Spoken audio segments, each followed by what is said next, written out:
Bacteriology of air. Let's see two definitions. First, what is airborne infection? Airborne infection is the transmission of infection produced by respiratory droplets which are less than 5 micrometer in size. The transmission of infection produced by respiratory droplets less than 5 micrometer in size is called as airborne infection. Next is droplet infection. The transmission of infection produced by respiratory droplets more than 5 micrometer in size. So the only difference between airborne and droplet infection is the size of the respiratory droplets. If it is less than 5 micrometer, it is airborne infection. More than 5 micrometer, it is droplet infection. Next is microbial content of the air.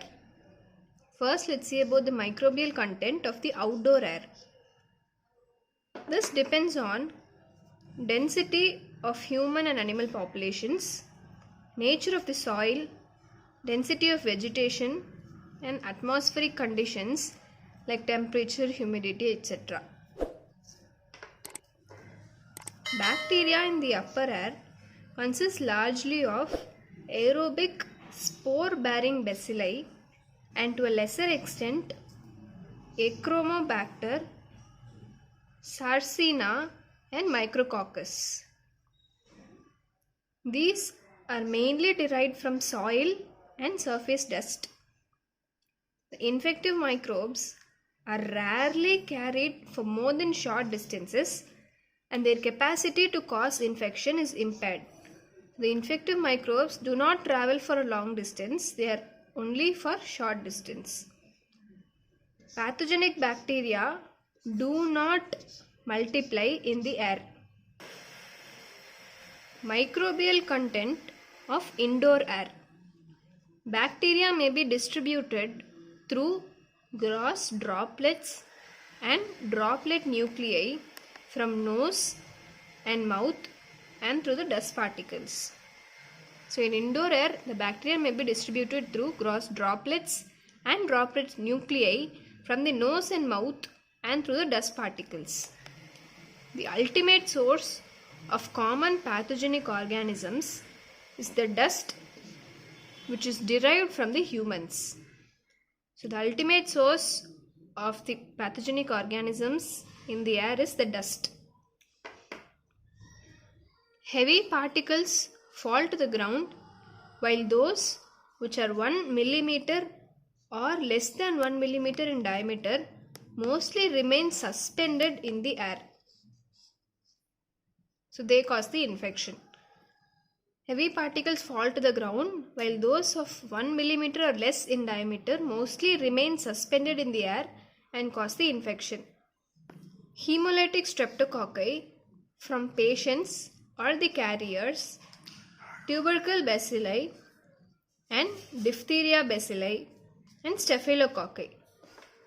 These bacteria are found in ward dust, that is dust present in the wards where such patients are treated.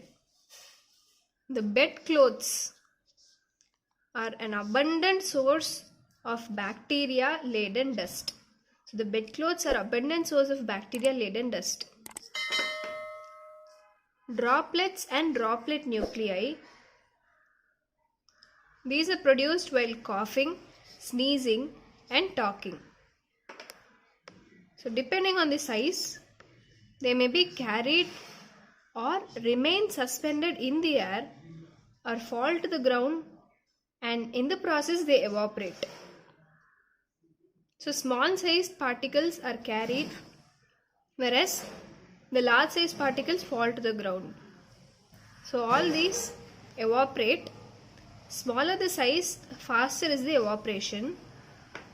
On evaporation, what happens is the droplets become very minute particles which are called as droplet nuclei.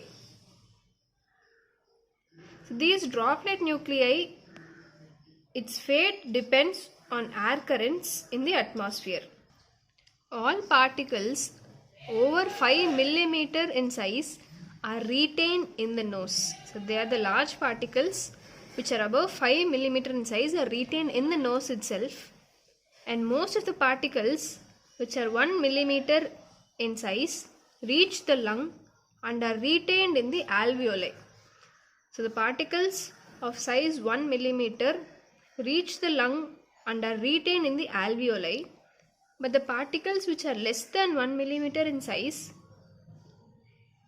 the proportion retained in the lung diminishes. So they are not retained in the lung. The particles more than 5 millimeter in size are retained in the nose. Most of the 1 millimeter size particles reach the lung and are retained in the alveoli, but less than 1 millimeter, the proportion retained in the lung diminishes. Next, let's see about the measurement of the air contamination. There are two methods used. First method is sedimentation, called as settle plate method. And the definition. The settle plate method, it is a means of estimating the number of bacteria present in the air by permitting the bacteria to settle on open petri dishes containing culture media over a fixed duration. So here the number of bacteria are estimated by allowing the bacteria to settle on open petri dishes which contain the culture media over a fixed duration. The droplet nuclei require more time to settle than the larger particles. Method.